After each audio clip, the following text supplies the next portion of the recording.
together. Well, actually, part of it I already created. Um, but the whole well, I created the whole world, and she then just picked the part of the continent where she wants to play, a bit like your other campaigns, Typhon and so on. And yeah, she picked the mountain area, and now we are in the middle of creating her character. And yeah, she picked a male fighter, which is a bit astonishing in the first moment, but well, she feels good with it, so I'll be fine with it. That's a great class to start off new players with because they're very straightforward. Yeah, Is this yeah, Pathfinder or D&D yeah, or something else? Pathfinder. Yeah, and I'm quite excited about it because yeah, for me it's not so new, but for her it's all new, and the places she wants to explore with her character in the beginning are new to me also. So yeah, it's quite a lot of new things. Is this a world you made, or are you using a pre-made?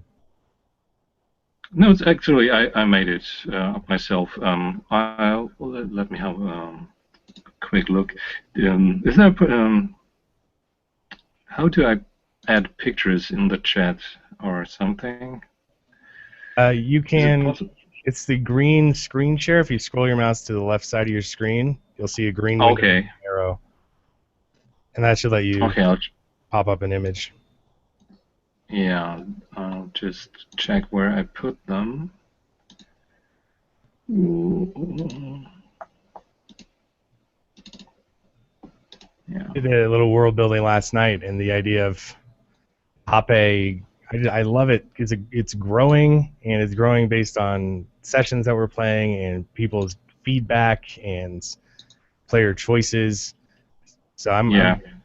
that idea of getting the players invested in the world and involved is super important because they enjoy it more, and you actually benefit from their creativity and the ideas that they come up with.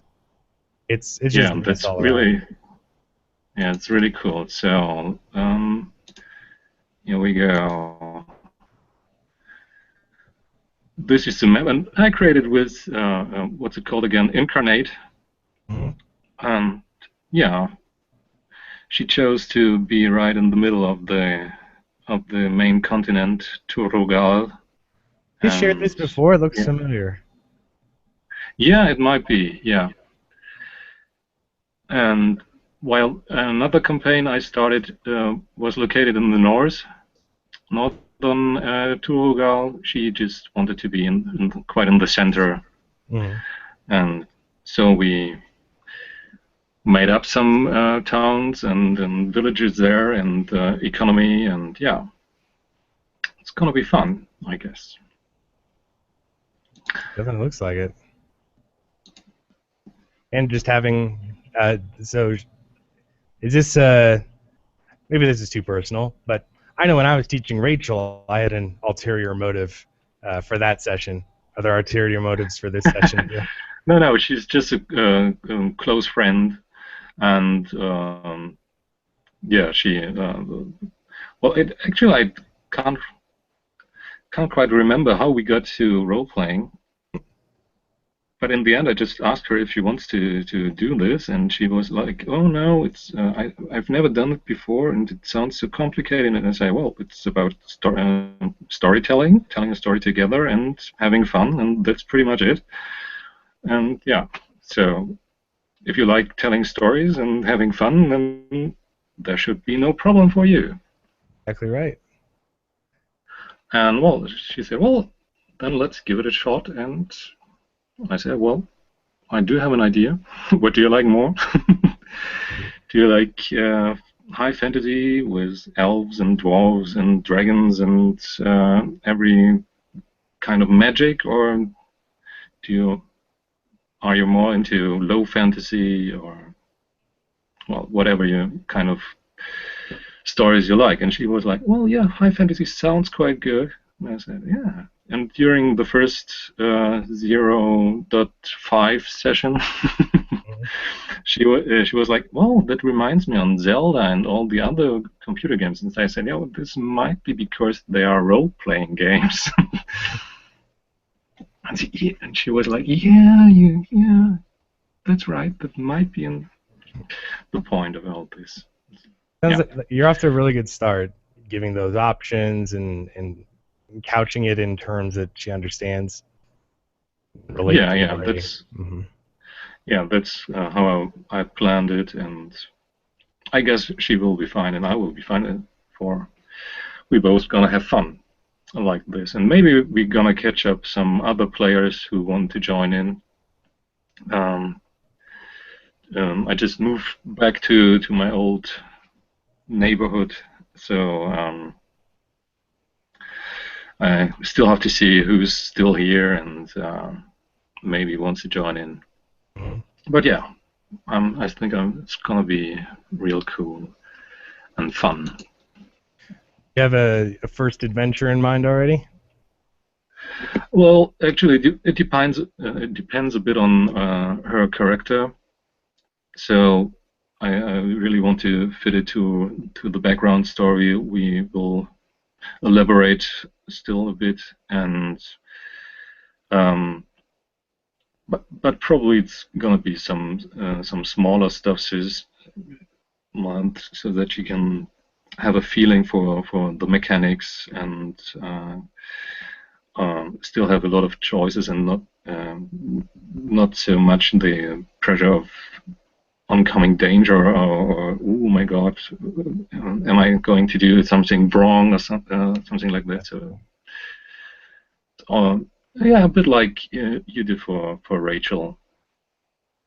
Um, Maybe some kind of arena or um, like in the Neverwinter Nights second part where you start in this village and you team up with your friends and in the what was it called, Harvest Festival or something like that, and where you have to do different kinds of Mm-hmm. competitions to win some neat prize or something. Maybe something like that. Pretty That's yeah. pretty, That's a good idea. pretty That's low, but yeah. yeah, Absolutely. not Your too dangerous. friend is in a good situation to get a good understanding to start off. I commend you, sir. Yeah, yeah, and to see what the character is able to do and what he maybe isn't so good at, and yeah. But do you remember the command for Roll20? How to drop a die if you rolled several dice? I believe it's just D and then the number that you want to drop, if I remember correctly. Okay. And Like, how do I drop the lowest hmm. or the highest? Um, Hang on, I'm looking it up.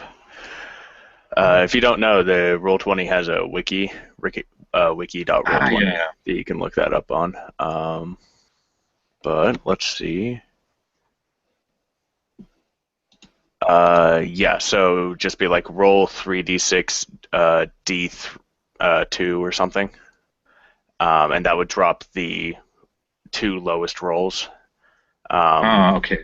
You can also use K to keep the highest if you want to do that instead. Okay, and then like a 3 if you want to keep the highest, 3 highest. Yeah, so then that would be K3 after the dice roll. Okay. Ah, yeah, now that works. Now it works. Perfect. Perfect. I Okay. have much to learn about Roll20 still. Me too. But it's a good platform to stay in contact with players. I once sat at the table with. If you want, I'm actually, I just put it in the Hangout chat. I made a guide, a macro tutorial for Roll20 quite a while ago. I don't know if it's totally up to date with all the latest stuff, but you can feel free to look at that if you want. Oh, cool. That too. Yeah, I like Roll20 because of the digital map and grid and using it for players who really need the visual or systems like Pathfinder that need the movement and stuff. But I still find I'm just rolling my own dice off the screen. See, I like rolling my own dice, but then in my last like actual tabletop game, we were playing like an 18th level game, and I was like an 18th level arcane trickster, and one of my spells did like 18d6 damage. So sometimes dice rollers are nice. Like one of my spells did 5d8 plus 56d6 damage. Yeah. That takes a while to count out. Yeah, true.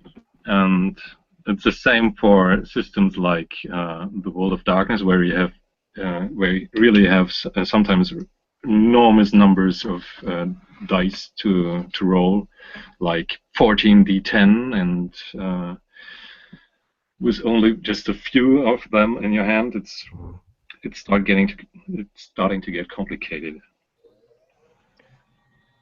I think the novelty of rolling that many dice wears off after the first few times, and you're just like, yeah. It was already fun rolling 700 dice, but now we're just taking 10 minutes to do my one spell. Yeah, true.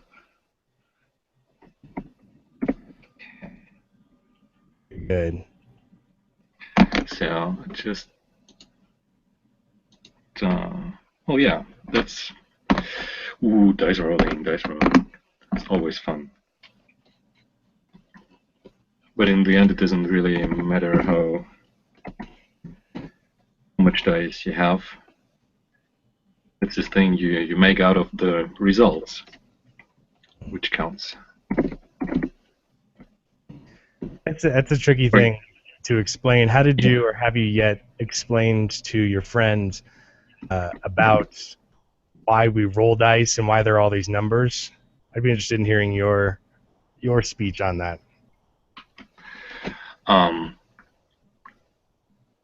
Actually, I in the beginning I just ran with, well, it didn't work out as he planned or something like that. But then after a few years of forum play, I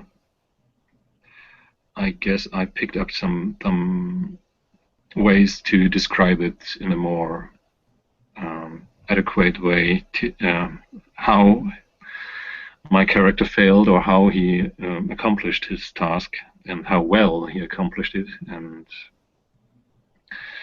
yeah, like the best ideas almost always stem from things when the character really failed this thing he wanted to accomplish. Like when he had a good standing and wanted to impress some lower standing player characters, and he really just messed up his role. It was like a total failure. And so I described the scene as if he really like was tripping from one bad spot to the next and just pushing all the wrong triggers on those other characters. And everybody was laughing outside and outside the game, and well, in game also. So it was really quite a nice session. Not for my character, but I had fun. The idea that interesting stories are not about characters always succeeding. It's in fact more interesting when they have to overcome a lot of difficulty to get there, to reach that success. And getting their ass out of the trouble they put themselves into. That's also some kind of interesting story that can be found in one of those failures. Like, oh my god, you lost this really important item just minutes before you have to give it over to someone really important. And, well, how do you get out of this situation? And so on.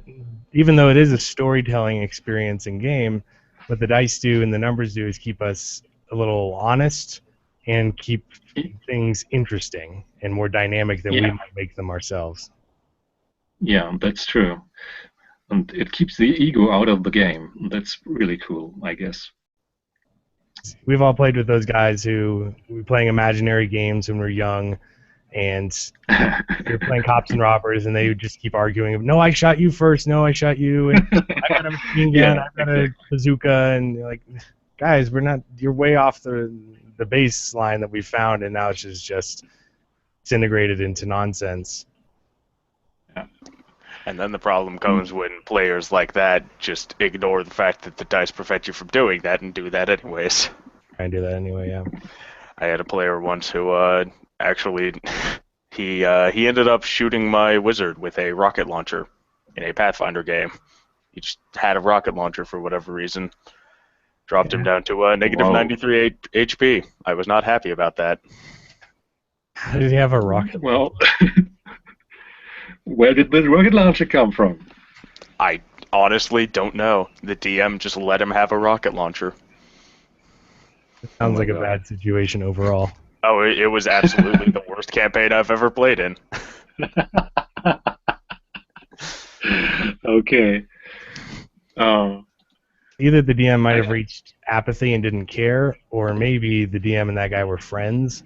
Oh, no, the DM and that guy were friends. That's what it was. Yeah. He had special, the DM is my friend privileges. So, okay. It was not a fun campaign. I did not continue on with that campaign. Didn't bother rolling up another character after the wizard. Yeah. Stand up to awful playing and just leave. It's not worth it. With your time. Oh, yeah, that was also the campaign where the DM weaponized a deck of many things against us. That was fun. He had an enemy with a deck of many things who would throw a card at the player, and then that card would have the effect on the player. Oh my god, that sounds cruel. Pretty random, but cool. Yeah, I mean, one of those could give the player a wish. That doesn't sound very... Yeah. I bet he never rolled and drew anything other than something bad, though. Pretty much. Yeah. We had once a session that we played from on New Year's Eve, whole one nighter, and it was I guess it was AD&D, but there was this deck already included, and I guess our DM just misread a part of this deck, or of the part of the description of this really potent game-breaking thing. So we ended up having the session restart 3 times, just the moment before we first met the guy with this cards deck, because he didn't read out that it vanishes after being used. So, and everybody was thinking, oh my god, what will I wish for? What will I wish for? What will I wish for? And we all had like 3 wishes, and one of our players, she always rescued the whole bunch of us, because with every wish, it will be held against you by the letter. And so we always had to have someone to wish everything undone just before we start wishing. And it was like 3 times that we started this circle, and afterwards we were just tired of thinking about what could you wish for that doesn't mess up the whole the whole story. And this is why most campaigns never survive an encounter with a wish spell. true. So I true. think it's the reason why Pathfinder Society stops at level 12. Is I think at level 13 is 7th level. Yeah, I'm pretty sure it's 7th level cleric spells, and there's a miracle in there, and then you get wish shortly thereafter. Yeah, and you can get limited wish as well. Yep. So it trivializes things, and Granted, I've never had limited wish come back to bite me, but that's because I've only ever used limited wish to like wish for another spell to be cast or one of the other things called out in the spell. Mm. Granted, I've also cast limited wish very few times. It's not a spell you get to cast often. no. True. For good reason. Yeah. I haven't actually been in any campaigns that got to the point where that was something viable and something that people could do. So I only know it theoretically about is it a good idea or not. Seems theoretically no, but I hear many stories in my line of work here. I've never heard a single story of my party made a wish and everything ended up fine. Yeah. That is never a story that has ever been told. We got the story also almost always ends like my party had a wish and it ended up interesting. That's the best that you can get is interesting things. Turns into many things. It's like we decided the DM decided to introduce a deck of many things to our group, and more often than not, I hear it like we were level 6 and they did this, and then the campaign ended shortly thereafter. That's what it always follows with, and the campaign ended shortly thereafter. Yeah. I mean, if you introduce any kind of artifact into a level 6 game, the campaign will end shortly thereafter. Or DM and you want to do something because it's novel, don't do that. Yeah. Or take a break. Yeah, I almost always have the problem that the guys you're playing with are just moving away or starting a family and moving away or getting a new job and moving away, and so that's my biggest problem with campaigns started and not get shortly after they just ended. Yeah. Well, actually, they didn't end. They just froze. Hi, everybody. Hello. Hey. I know exactly that sentiment and feeling. It seems to be, to me, every time I'm a player, nearly every time, the campaigns fizzle out because scheduling and people lose interest and the DM stops. So one time we did 2 sessions of a Star Wars game, and it's a session to set up, a session to play, and everyone seemed to have a great time. DM did too, and we never saw the DM again. Like, he just vanished. He wouldn't return any calls. He wouldn't. Like, that's kind of the worst situation that's happened. Yeah, but it's unless it feels like unless I'm running the game, it just derails, and that's no fun. Cause that's what happens to me all the time with online games. Because especially online, the DM can just absolutely disappear, and you can never contact him again. Yeah, true. That's I'm why blessed with the Fuzz and Friends right now that we were able to keep that going. But we were real life friends first. Yeah, that's true. That makes things easier to get the game still running and going for years. We're willing but to. Even then, yeah. I had a game. I guess I told about it the last hangout about this werewolf campaign where with this cooking werewolf, and the main problem was that 2 players, well, one got a new job, the other just started university, and well,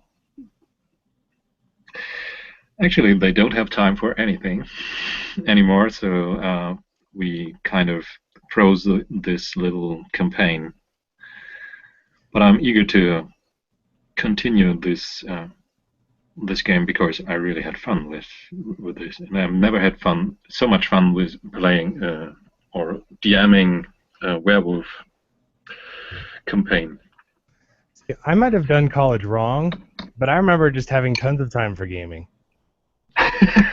Well, probably there's a difference between the US and Germany, but typically the first semester is always packed with courses and managing stuff like where to live and so on. And then afterwards, the second, third, fourth semester, you kind of get the idea, well, actually, I don't have to pack my schedule so tight. But it's the first semester, and so the player needs to make the experience that it is also fine to not have a tightly packed schedule. I eventually learned to get all my classes on Tuesday and Thursday, and that would give me 4-day weekends and plenty of time to get all the work done. Except Wednesdays were tough, but other than Wednesdays, right in between there. That's my strategy too. It works pretty well. It was a nice year I was able to pull that off. You just have like 3 days of misery in the middle of the week as you do all of your classes on Tuesday, all of your homework on Wednesday, and all of your classes on Thursday. But then you have a 4-day weekend. Not a bad way. Sometimes I manage to do those also, but yeah, not always. Yeah, some classes aren't offered on those days, but yeah, but it was a fun time, yeah. But I'm paying for it. I know, and I don't know for certain, but I think in Europe, you can correct me because this is a European chat, but advanced like collegiate education is much more government pays for it, or it's cheaper, or you follow a track and then lead into more specialized things. Yeah, it depends where, but mostly it's either cheap or for free. And yeah, in Scandinavia, the government actually pays out money to students for being a student. That sounds incredible. Our country does not work that way. And I don't know, maybe like actually I'll just Google how much would that be in dollars. Well, in Germany it's kind of like that.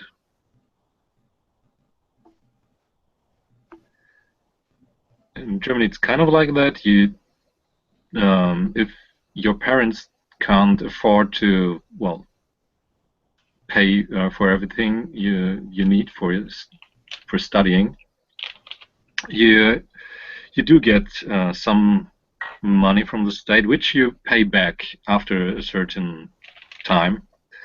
And in most cases, you don't have to pay back all of it, and it's a maximum of, I guess, 10,000 euros you have to pay back.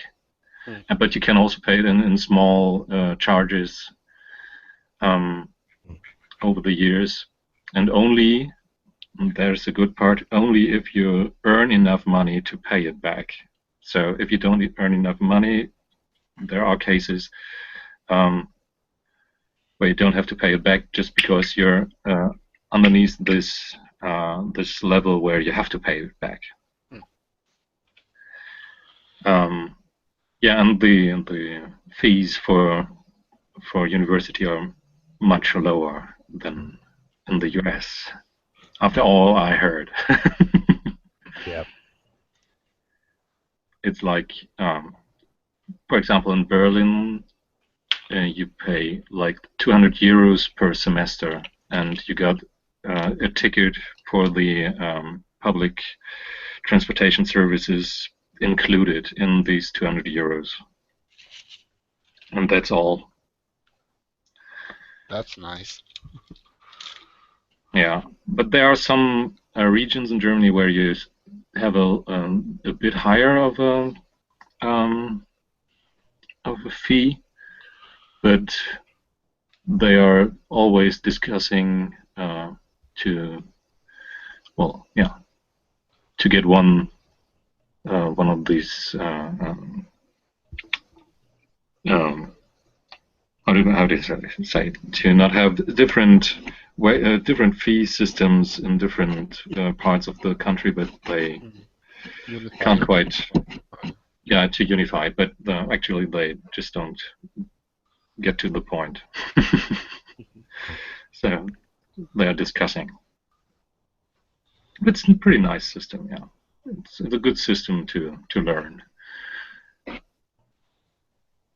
And the money you get every month is not so much that you can really, well, it's not like having millions of dollars to spend, but it's fairly enough to pay for an apartment and, yeah, to not starve.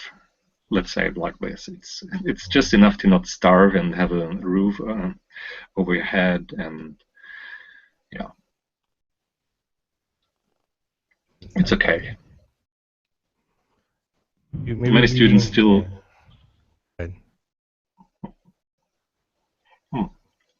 many students still work next to their courses, so yeah, I'm allowed to get a bit of extra money, but not too much. You're there to learn, so don't jeopardize the learning by. Always made sense to me. True. Just focus on the learning that you're here to do, demonstrate that you're doing a good job of that, and then we can take away the burden and stress of having to make money and provide while you're doing this.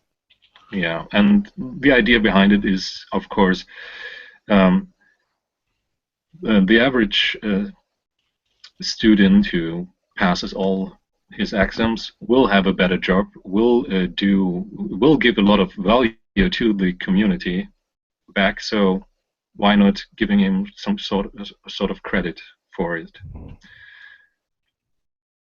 So he will pay it back in one way or another.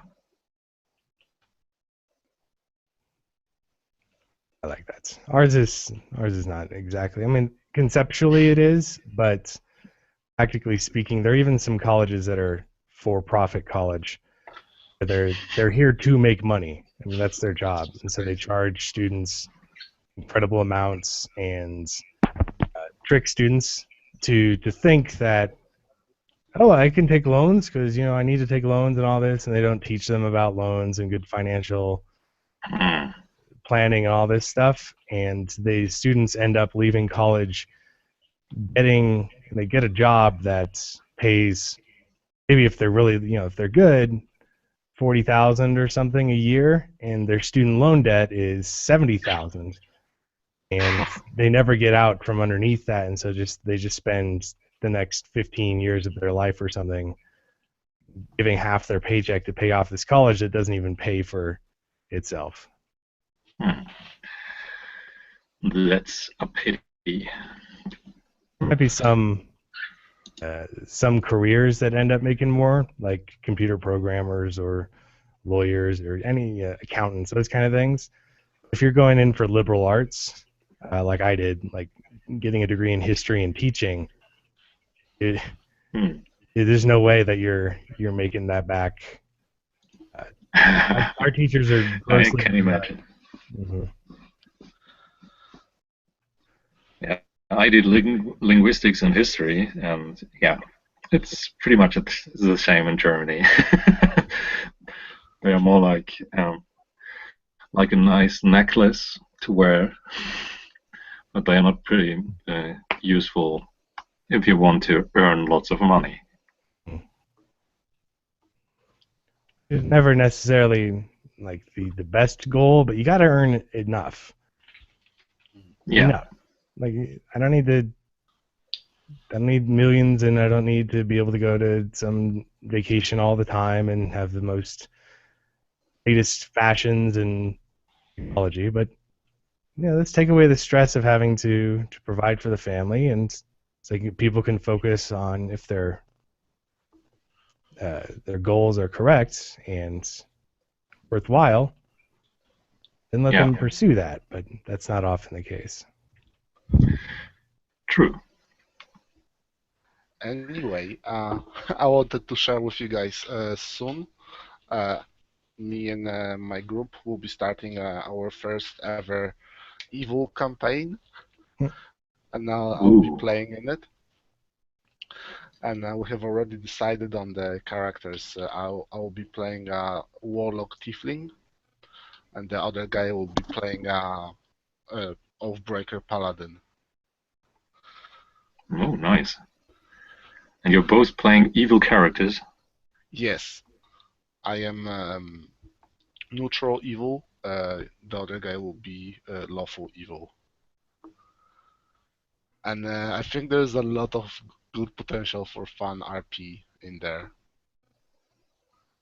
Yeah, how do you get them to work together? We'll see. Our DM said that he already has it planned how to hook us both. So we'll see.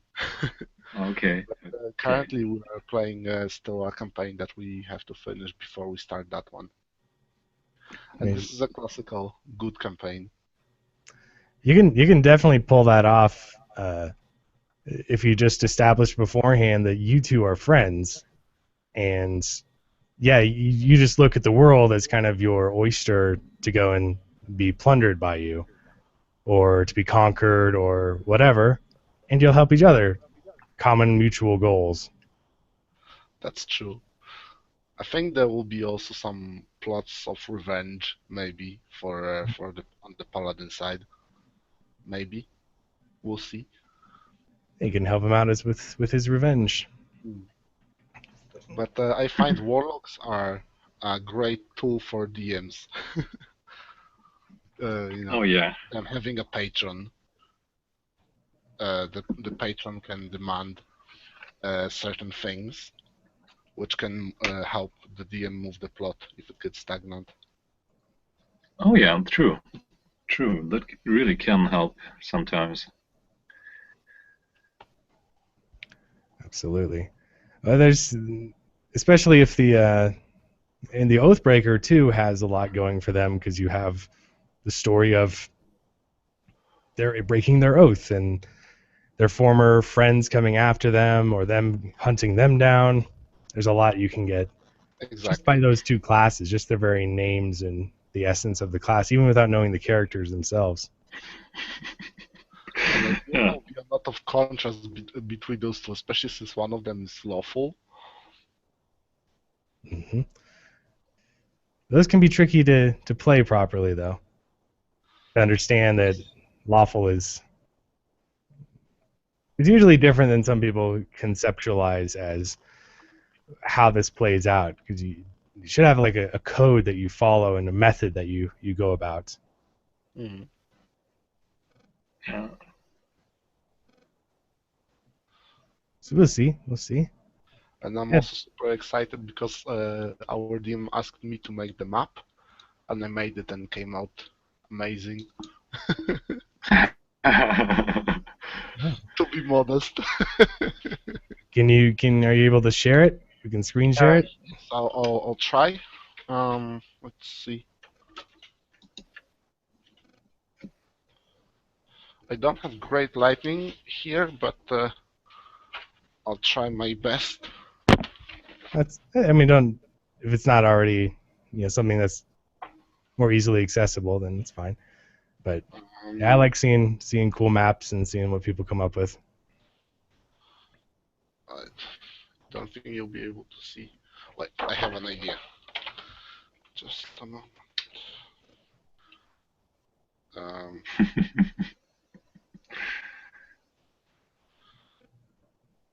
Wow, there's a that great really looks wall amazing. Yeah, that's separating great. the one of the territories. There's a big scar that's full of giant spikes. There's a giant lake in the middle, and it's essentially like a giant crater after a huge meteor fell down in the middle, creating this lake, and it's filled with gems for which all the nations and factions scavenge for and fight sometimes. Oh, cool. That's really a nice map. Agreed. A good map makes all sorts of stories possible. Exactly. And I find maps to be a great way to make your campaigns. If you make the map, and then as you make and as you look at it, you figure out a lot of stuff, what might happen. The map can make the campaign even. Exactly. Yeah. One feeds And into the other. yeah, that's what I told my new player. I told her, well, we don't have to follow some rules. We just can go on a journey, and the adventure will be to discover the land that's surrounding you, and well, that can be our campaign itself. And she was like, "Oh yeah, that sounds fun." But I also want to do some heroic stuff. It would be fun to have a to-go campaign, like an open one, like you said, where you are sent to establish an outpost from which you further venture for stuff. Oh yeah, that sounds also nice. And then you would first possibly go to an area, clear it, make sure it's secure, then go back and get some convoys with people and workers so they can set up the place. And that will make Yeah. an outpost from that can lead further. Yeah, I've run a few campaigns. We're running one now. The idea of establishing a base in a town or your own personal something, just like the idea of player housing is just seems really appealing to a lot of people. Me particularly, but everyone I try it with all seems to like it too. And it just adds this level of investment to the game, and the idea that my character has this place that they can put trophies and they can it just makes it more real because I have a house and my player has a house, and that makes real people have houses. They don't just wander and live in taverns most of the time and those kind of things. That it Yeah. grounds the game, but also makes it really exciting.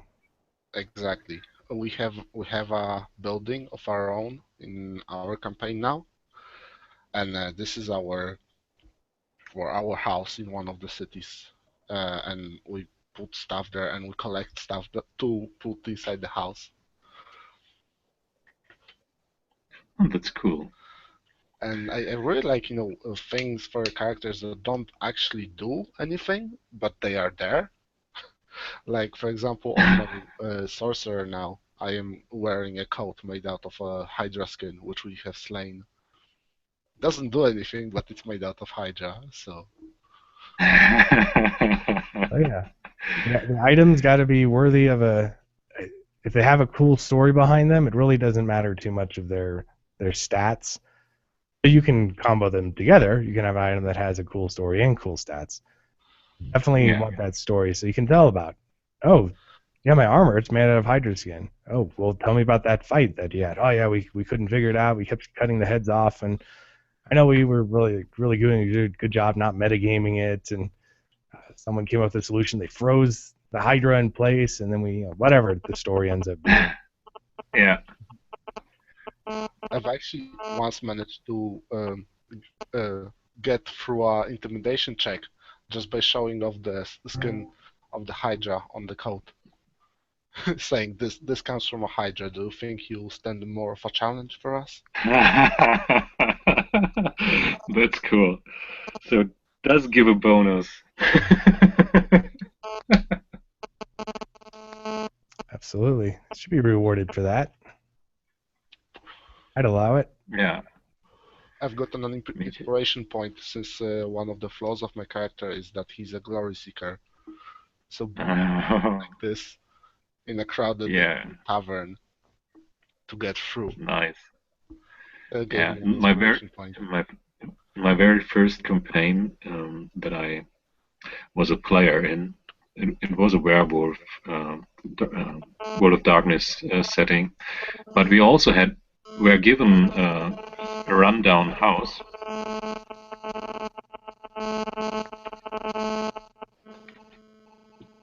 We lose you. Whose mobile is it? Seems like it. And yeah, nobody of our player characters was able to really do fixing and do repairing stuff and so on. So it really looked like, well, yeah, it didn't really look good when we first tried to repair it, but it gradually became better and better and better. With our characters becoming better and better and better, even in repairing stuff. So it was kind of nice to have this home for your character and sculpting the home, even if it doesn't really do anything else, but besides giving a home to the character. I like that. That's what we're doing in the Typhon game. They start off with just this really kind of shoddy house that was just quickly built with no furnishings and no details, and then that can be something they can spend and acquire different things for, and then the house improves in quality, and then everything kind of grows and improves as they grow and improve. Exactly as you said. That's another reflection of it. It's like a communal reflection of it, because they share that location and experience together, instead of just each person has their own character sheet and there's progress there, but it's not really our experience so much. Yeah, true. It does add to party building and even partying in the other sense of the word, like having a party. Having a party with your party. Yes. It's also fun to have a wagon for your party that for which you have to take care.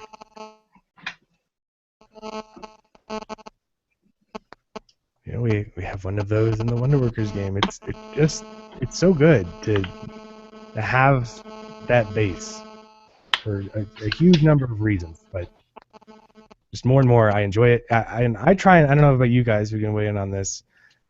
Do you run I run games usually the way I would like to play in them. My campaigns will be games that, if I was a player, and maybe this is subconscious, like, hey, hint, guys, one of you needs to run a game. It should be something with needs elements. But I think what is really fun for me, and sometimes that's not good because sometimes the players want something different than what I want, and I have to adjust for that. But most of the time, it seems like we like the same things, and turns out, yeah, that's something to go after. What about you guys? Do you run games including things that you personally wish were there, or keep it separate? Well, mostly, on my case, at least in my case, I would run games that I would enjoy. But if I know that one player or more enjoy something in particular, like strange puzzles for which you have to find pieces and then put them together, then of course I'll include it. And I always think of, I ask in our group, at least we have a rule that we have to provide some reasonings for our character and how they think, what motivates them, and so on, which makes for better possibilities for better hooks for the plot. Well, the last few campaigns I was DMing, I almost always put a few ideas in front of the characters, the players, and told them, well, I do have something prepared.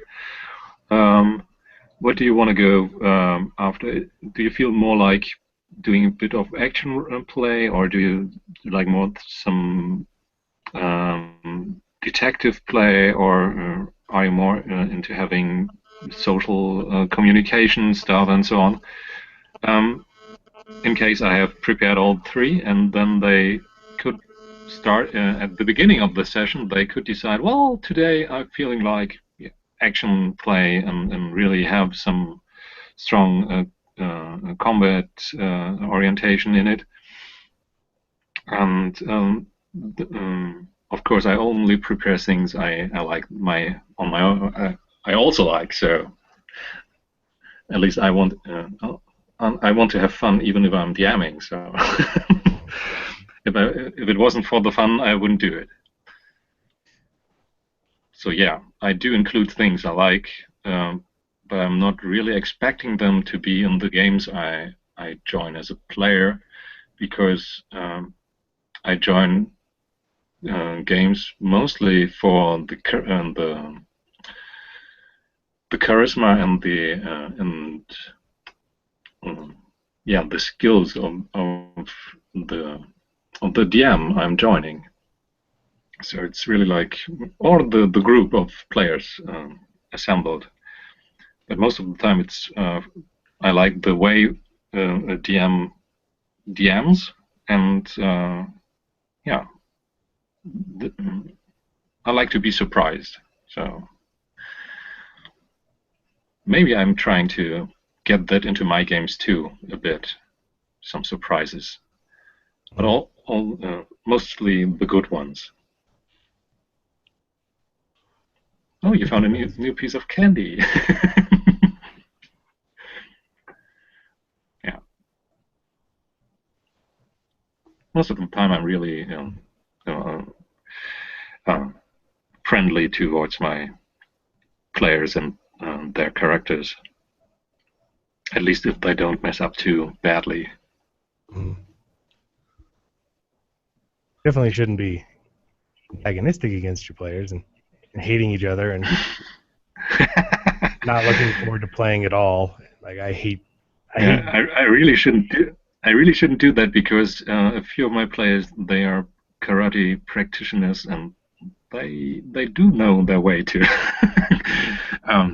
send out some punches. So yeah, I really shouldn't do that. You fear them in real life. Not really.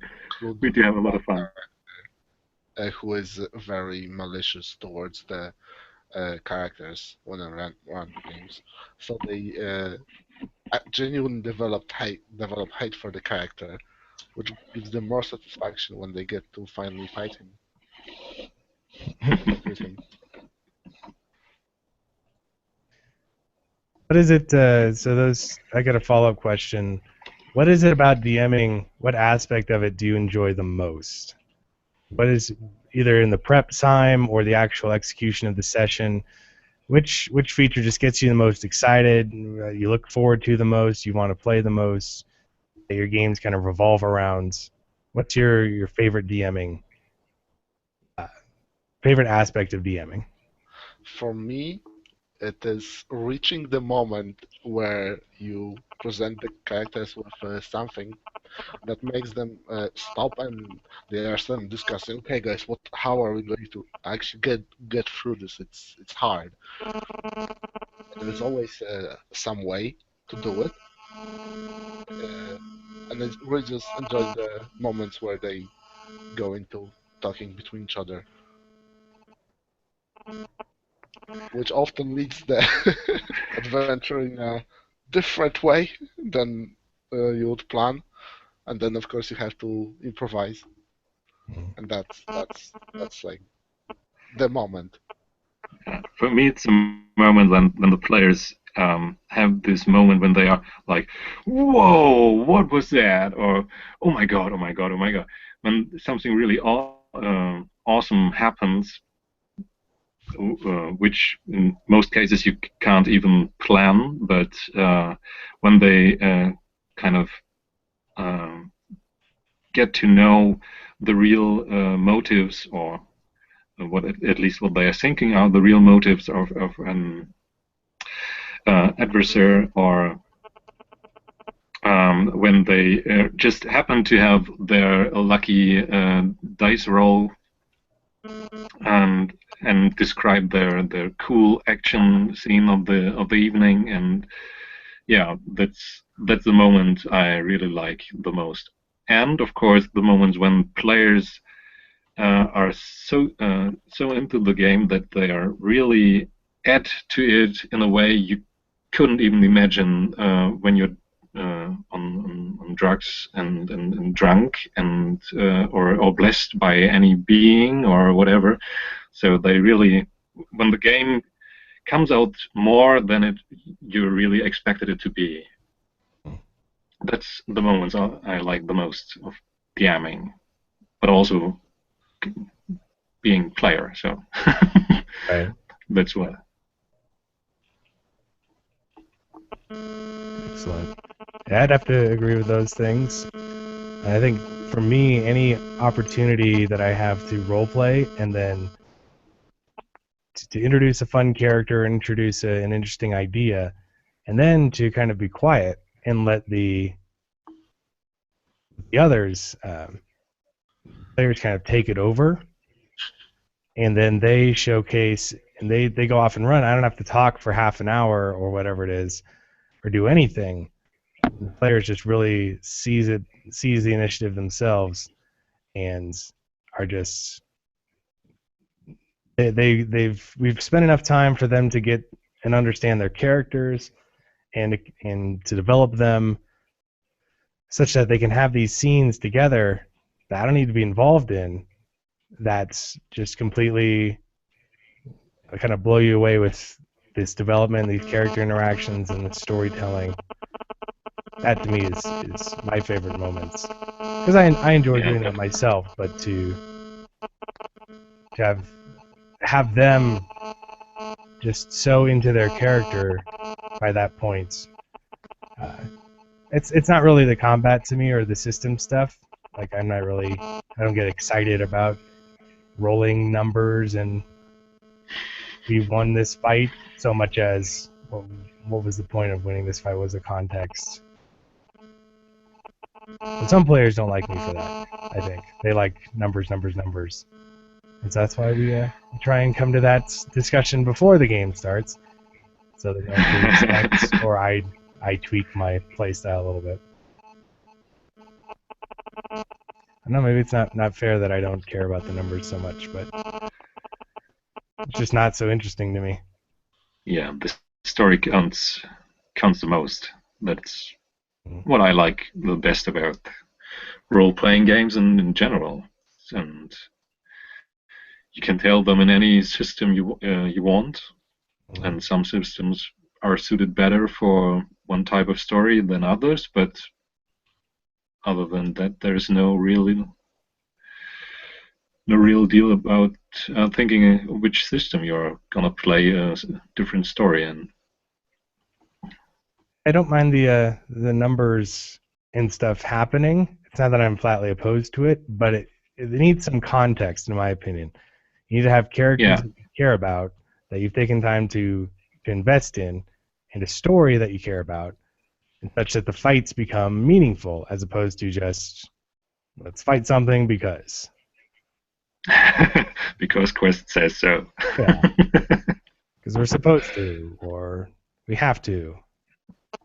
Yeah. You don't really care about the outcome because you're going to win automatically because you super designed your character real well, or you don't care about the outcome because you can just make another one of these guys in a second. You just put them on the photocopier and put the second on their name, and that's as much as you care about them.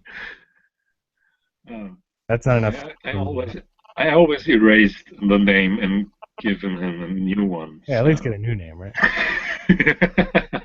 I've been reading up and studying on, and just in a few minutes from now, after we finish up here, I'm going to do my review of the Advanced Dungeons and Dragons and that system and the way that is different, but also a lot of things the same.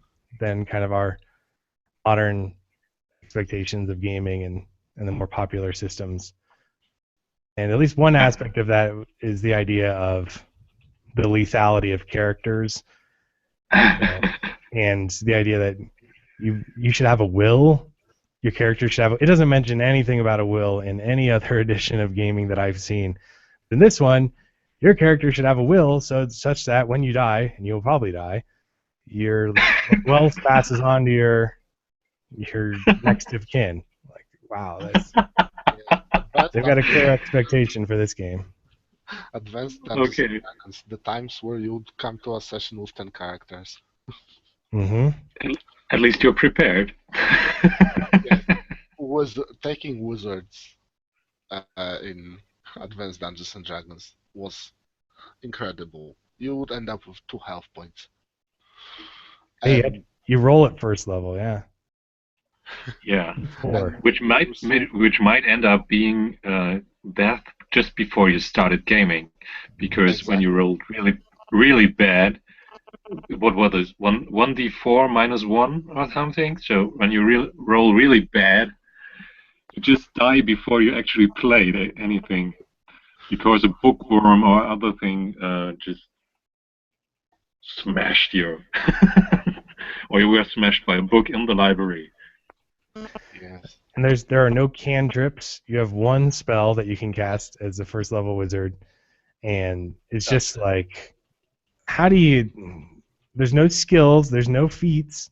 There's darts. There's darts. There's darts. I mean, that's what you can do. You can throw darts. Basically.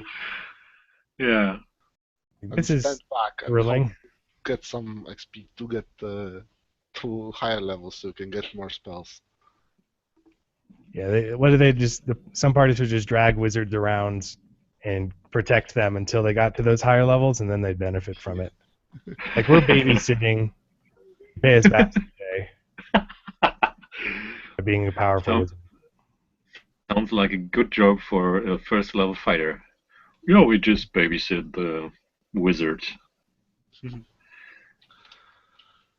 I have to share with you guys something that I came up with, and it's a neat little thing, encounter that's fun and cruel at the same time. Somewhere in some dungeon, the players encounter a gelatinous cube with a giant chest inside it, and they can sort of hear the jingling of loot inside. So they're yes, okay, we have to defeat this cube and retrieve this chest. And gelatinous cube is hard to defeat on its own if they don't know how to do it, or they have never researched the cubes as the characters.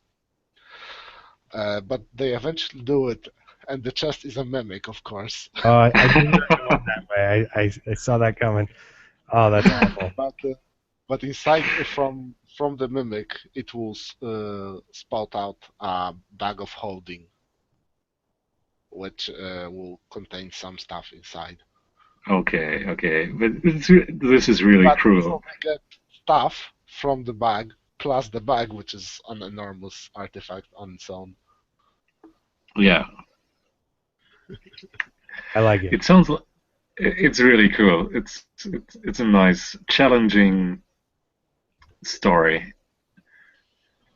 I really already hear the songs of bards in the taverns about this encounter, and all the crowd like, whoa, and they are stomping their feet and clapping their mugs on the tables, and yeah, that sounds like a good one. I may have to use that. Give you permission. Yeah. Use it next time you do some further dungeoning with the kids from elementary. If you ever go just for an extra club they might have or whatever. They would die so badly. One player, I don't know if you listened to the session, he sat on a pressure plate I described it clearly, and that by stepping on the pressure plate, this scythe just kept coming out of the wall, and then it would retract after it swung. And he didn't move from the pressure plate, and it just kept hitting him in the head over and over and over again until like 5 Oh rounds my. worth. He finally realized, oh, I should move off. And I'm giving him hints left and right. I'm like, do you want to stay on the pressure plate? You want to stay there? You sure you don't want to move? It's like, no, I want to figure this out. Okay, it hits Okay. the head again. They might. That's, That was just that one kid. yeah, you always have one of those players. Always Do one. you really want to do it? Do you really want to do it this way? I asked you a third time. Do you really want to do it this way? Okay, your choice. Oh, when even the other players start hinting him, hey, hey, hey, go off the plate. Ah. Yeah. Wow. But Well, some people just need it. they'll learn. I mean, they'll learn one way or the other. That's what the point of being a child is to learn consequences and. But it might have just been very dedicated roleplay if the character had low intelligence and low wisdom. Yeah, that's what he was doing. I'll just believe that about him. That's a nicer way to look at it. Yeah. It was a good Well, one. gentlemen, that's my time here today. I'm off to make some more videos, do some more editing, but I enjoyed this quite a good deal. Even though there's only a couple of us, we got some good ones, so that's good enough for me. A good chat with you guys, and we will do this again. There's another one tonight.